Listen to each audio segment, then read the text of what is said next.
Chevaux et Psycho, un podcast de l'Institut de formation en équithérapie. Saison 4, épisode 2, la médiation équine en milieu pénitentiaire, par Wassini Sali, moniteur spécialisé. Bien, donc je m'appelle Wassini Sali, et cette présentation aurait dû être faite à deux aujourd'hui. Malheureusement, Marie-Sophie, donc ma moitié dans ce programme, n'a pas pu se rendre disponible au dernier moment. Ce qui aurait permis d'avoir une certaine parité homme-femme, puisque je vois ici dans l'Assemblée que majoritairement vous êtes des femmes, ce qui ne me change pas trop de mes cours d'équitation collectif. Alors, Marie-Sophie Bouton-Noir est enseignante dressage. Elle est également cavalière en compétition. Elle est également groom international de l'équipe para-équestre brésilienne. On en a parlé un petit peu ce matin avec une intervenante. Et elle est également vice-championne de France des moins de 3 ans. Elle est titulaire d'un DEP GEPS, donc ce qui lui permet d'entraîner, d'être entraîneur officiel. Pour ma part, je suis moniteur d'équitation western ou monte américaine. Je dresse également des chevaux en monte western. J'organise des stages de tri de bétail, des initiations, que ce soit donc avec des propriétaires dans le domaine du classique ou des propriétaires qui sont déjà dans le domaine du western. Je suis également coach praticien Vision Pure. Donc Vision Pure est un centre de formation basé dans le Val d'Oise, à Artimon précisément. Et qui est dirigé par et qui a été créé et dirigé par Eva Reffler, qui est une de mes partenaires principales, puisque je suis de profession libérale et je travaille avec les partenaires qui me font envie, avec lesquels j'ai envie de travailler, et je me déplace à domicile également puisque je suis itinérant. Donc praticien Vision Pure, je viens d'achever ma formation le mois dernier, une formation qui a commencé donc depuis 1 an, et une formation qui m'a beaucoup apporté, puisque déjà, en tant que moniteur d'équitation western, je m'étais rendu compte depuis longtemps qu'on travaillait sur les gens. Mais je ne disposais pas des outils, comme vous, futur équithérapeute ou équithérapeute, pour pouvoir travailler. Alors, je ne me qualifie pas comme un thérapeute, mais plutôt comme un apporteur de bien-être. C'est la définition d'Eva, c'est pas la mienne. Je pratique également le développement donc personnel, développement personnel et professionnel guidé par le cheval.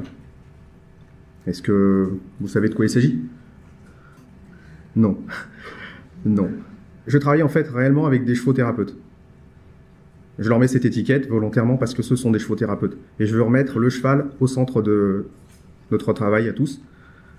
C'est le cheval qui fait tout. Pour moi. Je présente juste le cadre. J'essaie de déceler une problématique chez le client, trouver un outil équin qui correspond à la problématique que j'ai pressentie, parce que je fais appel à mon intuition, et j'essaye d'avoir un client, un patient, enfin pas un patient, excusez-moi, un client, les patients je vous les laisse, un client qui plonge dans l'authenticité et qui va être en connexion avec le cheval. C'est ça, je dirais, je ne vais pas dire un savoir-faire, mais c'est ici ma force. Donc du coup, quand on m'a parlé de médiation équine en milieu pénitentiaire en décembre, donc Marie-Sophie m'a dit, écoute, j'ai un projet de médiation équine en milieu pénitentiaire, c'est un pilote, pour l'association Ensemble contre la récidive, qui est une association en fait qui lutte contre la récidive, bien entendu, qui améliore les conditions de détention, qui participe au livre blanc, qui change le mode d'incarcération des petites peines.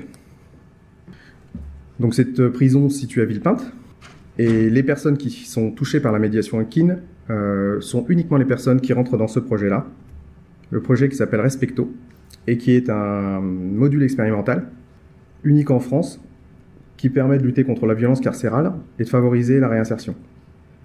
Donc dans ce programme Respecto, les détenus sont triés sur le volet, sont généralement des détenus qui n'ont aucun crime de sang, aucun fait de terrorisme, aucun fait de viol, aucun crime de sang d'une façon générale, à qui on demande un certain nombre d'obligations, comme se lever à 7 heures du matin, faire son lit, son linge soi-même, de nettoyer sa cellule, de participer au moins à 5 heures d'activité par jour, de respecter les surveillants, de prendre les repas en communauté et de rentrer dans la cellule chaque soir à 19 heures sans poser de problème.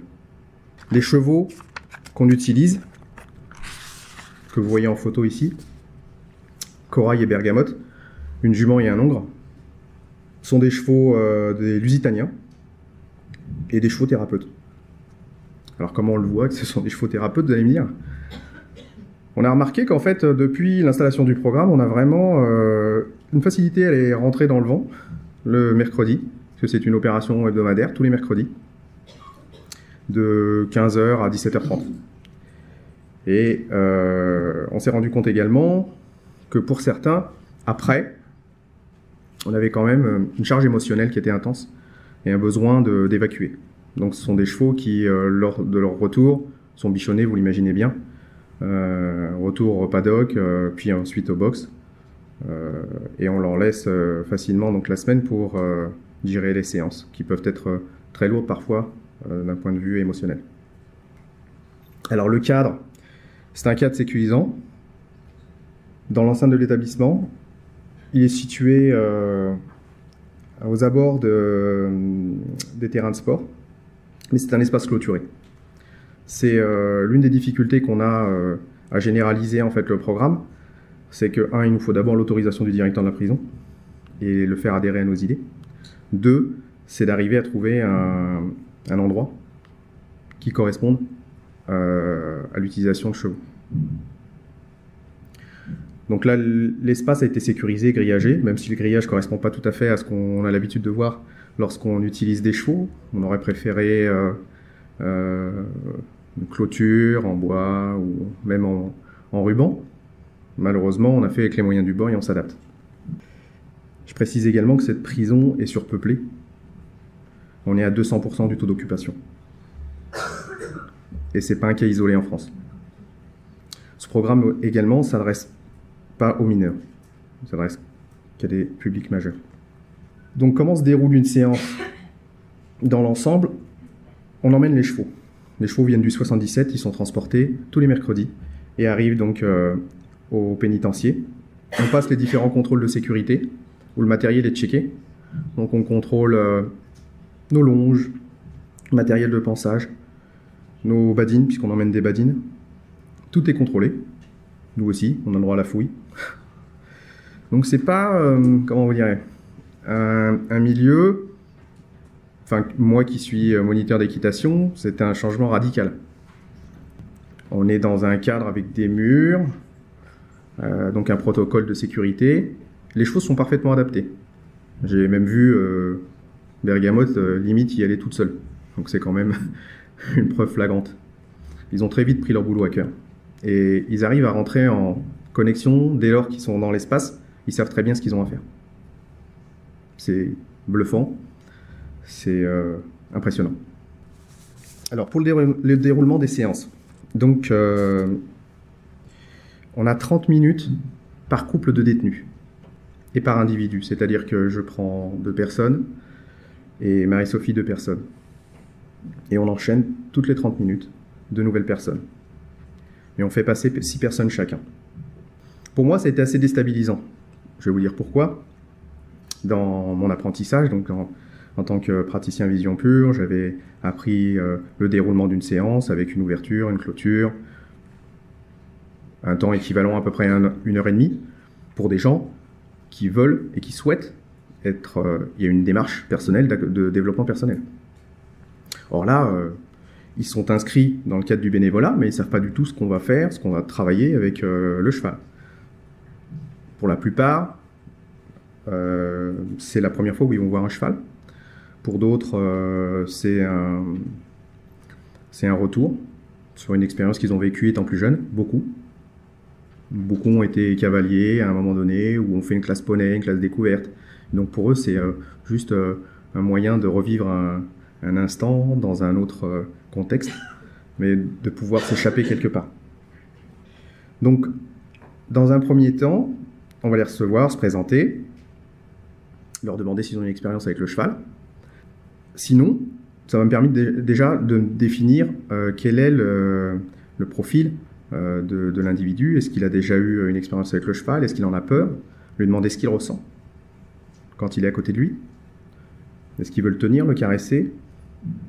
Et très vite, en fait, je les envoie dans une séance de pansage. Ce qu'on appelle chez nous, dans notre jargon de praticien, un partage et présence. Où l'objectif est d'écouter le cheval, d'essayer d'être attentif à ses besoins, et en même temps d'être à l'écoute des siens.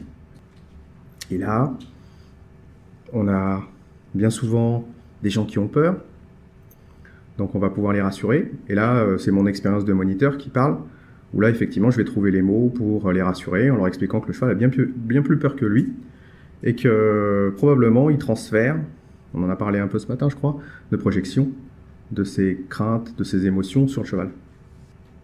Dès lors qu'il en est conscient, qu'il accepte, il y a déjà un changement. Une fois que le pansage est fait, j'essaie de recueillir un peu leurs impressions, comment ça s'est passé, comment ça se ressent, est-ce qu'ils ont envie de faire davantage, est-ce qu'ils ont remarqué que le cheval avait apprécié, et si oui, où précisément?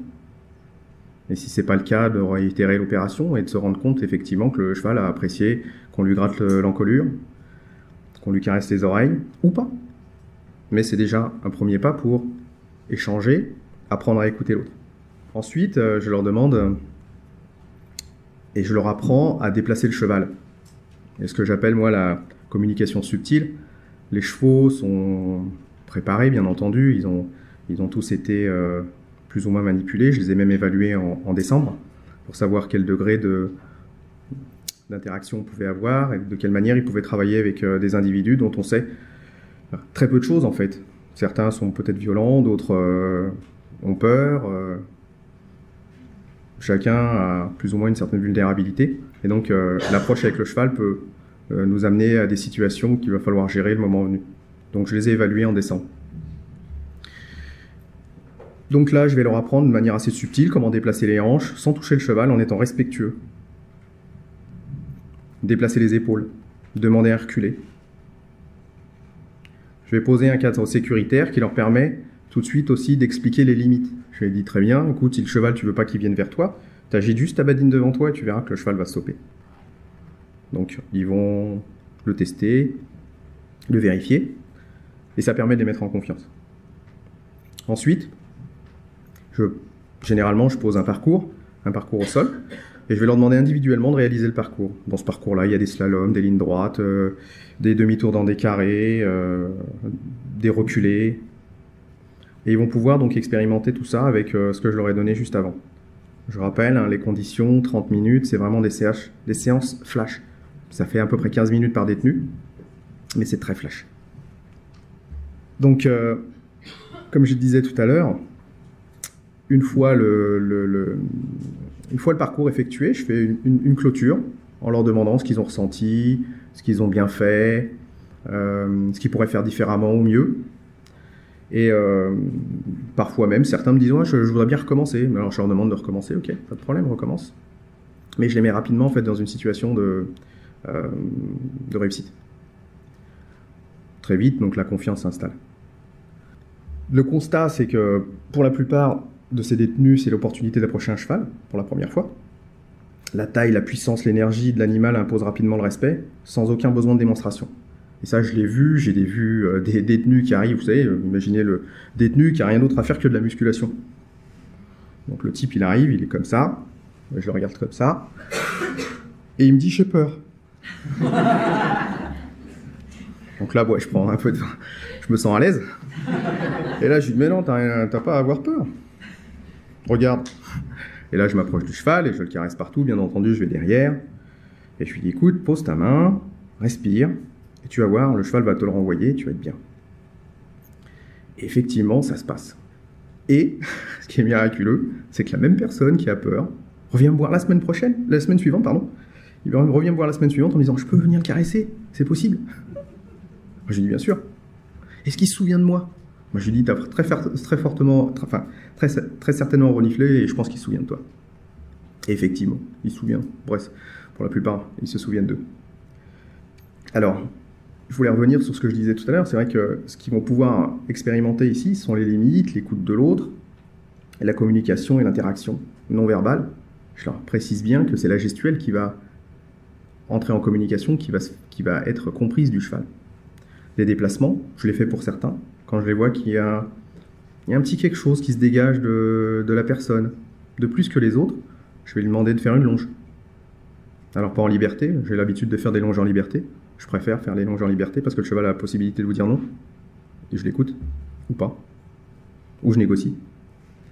Mais là, ils ont la possibilité de mettre quelque chose en pratique pour la première fois. Et on est déjà bien avancé quand un détenu pour la première fois n'a jamais vu un cheval et qui commence déjà à longer, à pouvoir l'arrêter, lui faire un changement de main et repartir dans l'autre sens, c'est énorme. Et ça, ils apprécient. Donc là, quand je vous ai parlé tout à l'heure d'authenticité, j'ai cette photo-là qui résume bien, même si elle est prise de dos, puisqu'il faut respecter l'anonymat des détenus. Donc je n'ai cité aucun nom, et je ne vous dirai en termes de témoignages que ce que j'ai vu ou ce qu'on m'a dit. Bien que j'avais demandé des témoignages écrits pour pouvoir vous les présenter, un peu comme m'a présenté tout à l'heure ma prédécessrice. Et donc, cette personne-là, ce détenu-là, m'a vraiment scotché. Il nous a tous scotchés d'ailleurs. Il est arrivé un jour en disant qu'il n'avait jamais eu de contact avec le cheval, mais que c'était un rêve pour lui de pouvoir toucher un cheval. Et donc, après la petite séance dont je vous ai parlé, il m'a demandé s'il pouvait courir avec le cheval. Je lui ai dit, écoute, oui, ça se passe plutôt bien. Je vois pas de contre-indication. Le cheval m'a l'air calme. Et il me dit, je vais juste l'emmener courir, faire un tour. Et de l'autre côté du grillage, il y avait d'autres détenus qui regardaient. Ce qui n'est pas forcément évident. Il y a le regard des autres. Vous imaginez quelques gros bras derrière qui regardent. Et le type qui va se mettre à nu. En état de vulnérabilité totale. La personne que vous voyez sur la photo, là, avait 10 ans. À côté du cheval, il s'est mis à courir et à chanter. Et il a fait 2-3 tours comme ça, avec un sourire jusque-là. Il est revenu me voir avec les larmes aux yeux en me disant « Tu sais pas le bien que tu m'as fait là. Et ce que tu m'as permis de faire. Tous mes problèmes sont partis aujourd'hui. » Il m'a dit « Je suis bien. » Et je vous en parle, j'ai encore des frissons. C'est extrêmement puissant. Et je ne l'attribue pas ce résultat, mais je l'attribue au cheval. Réellement. Je travaille avec Bergamote. Très vite, le feeling est passé. Et très vite, on travaille en paire, en équipe. C'est impressionnant. J'ai ressenti à plusieurs reprises, dès qu'on rentre, que j'explique au cavalier, elle joue le jeu. Elle est en train de brouter la minute avant. Dès que j'envoie les gens, les détenus sur le pansage, elle est immobile et elle écoute. Et elle leur donne des indications, elle communique. Bien évidemment, ils ne connaissent pas tout. Ils ont du mal à percevoir les signes, mais je les interprète et je leur dis, parce que je commence à la connaître. Et cette jument, je ne la vois que le mercredi. Personnellement, je travaille avec des chevaux américains que des quarter horse, donc c'est encore autre chose. Mais avec cette jument, il s'est passé quelque chose. Je veux vraiment revenir sur le fait que le cheval est central dans cette médiation, interaction, on peut l'appeler de différentes manières. Mais dans nos professions, c'est vraiment lui sur lequel tout repose. Je pense que dans vos pratiques, déjà trouvez un cheval qui correspond. Pour la plupart, vous avez certainement des références où vous utilisez des chevaux qui sont déjà dans des clubs, donc qui n'ont pas vraiment une vie de cheval. Ils sont dans des box. Et aujourd'hui, si je peux me faire la défense du cheval, je le ferai. J'utilise des chevaux qui sont la plupart vivent en liberté dans un principe d'écurie active. Donc ils sont en liberté. Ils ont le choix de se déplacer, de s'arrêter, de venir manger. Quand ils viennent vous voir, c'est parfois par intérêt, mais parfois parce qu'ils en ont envie. Mais ce qui est impressionnant, c'est que quand j'utilise dans le cadre de mes séances de développement personnel des chevaux, bien souvent ils sont volontaires. C'est-à-dire que si je questionne mon client devant un parc de chevaux, je vais avoir bizarrement un cheval qui va sortir du lot et qui vient, plus curieux qu'un autre. Alors des fois, quand ça se passe comme ça, je dis au client, ben voilà, ton cheval est là, il t'attend. Et puis il y a des fois où je dis au client, écoute, est-ce que tu veux choisir un cheval en particulier? Auquel cas, c'est lui qui le choisit. Mais quand ça se passe comme ça, c'est que vraiment il y a un truc à dire. Pour lui en tout cas. Et une leçon à prendre pour mon client. Et là, je mets en place quelque chose. J'envoie mon client. Et puis, il se passe quelque chose que je ne maîtrise pas. Je fais juste confiance au processus et au cheval. Et là, au bout de 15 minutes, 20 minutes, tout dépend de l'interaction, j'ai un client, qui va sortir en me disant « j'ai compris ce que le cheval m'a dit ». Et là, je lui demande s'il veut partager ou si c'est totalement intime, il veut le garder pour lui. Bien souvent, il partage. Et c'est impressionnant, parce qu'effectivement, moi, je peux être à l'extérieur. Quand je suis dans le domaine du développement professionnel, c'est un autre domaine où effectivement, je vois les choses. Je peux en apprendre beaucoup sur l'individu qui rentre à ce moment-là dans l'interaction. Mais quand on est sur ce type de développement personnel, tout ce qui se passe, c'est entre le client et le cheval. Et j'ai vu cette puissance même sur des temps relativement courts, notamment dans le milieu pénitentiaire, où là, sur des séances flash, alors ça ne marche pas à tous les coups. Pourquoi? Parce qu'il faut que la personne derrière soit réceptive, comprenne ce qu'elle est en train de vivre. Donc je l'amène à ça, essayer de lui faire comprendre qu'il doit être dans l'instant présent, qu'il doit être ouvert, et peut-être qu'il va se passer quelque chose, peut-être pas. Mais surtout, qu'il prenne un bon moment, qu'il passe un bon moment avec le cheval. Et j'essaie de les envoyer vers ça. Et derrière, j'ai eu un témoignage récemment d'une personne qui avait coupé les ponts avec sa fille pendant plus d'1 an et demi, et qui, à la suite d'une interaction, d'une médiation, la semaine suivante, nous a annoncé qu'il avait repris contact avec sa fille, qu'il avait envoyé une lettre.